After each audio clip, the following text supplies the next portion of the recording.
Now we will show you another method of finding 46 times 23, called the Chinese method. Again we draw a box and split it into columns and rows.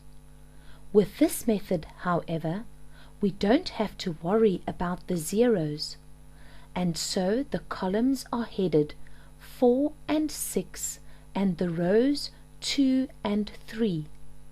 This is much more like using place value. Now we draw diagonal lines through the corners of each rectangle like this. Notice the lines extend beyond the grid. Just like the grid method, we do a multiplication in each space. The first space is 4 times 2, the second is 6 times 2, the third is 4 times 3, and the last is 6 times 3. We can now work out these simple multiplications to get 8, 12, 12, and 18.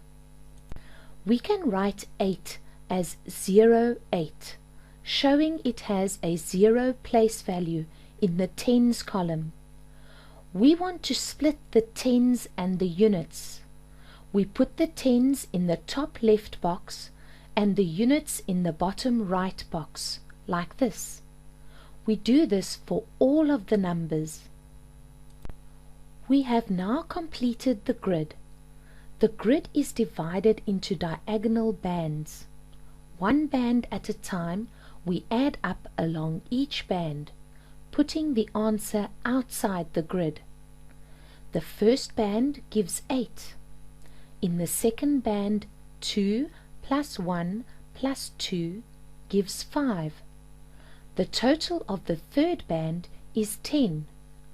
We carry the 1 in the tens column into the next band. The final band only has the 1 we carried over in it, giving 1. To read the answer, we look at the numbers outside the grid, reading down and across.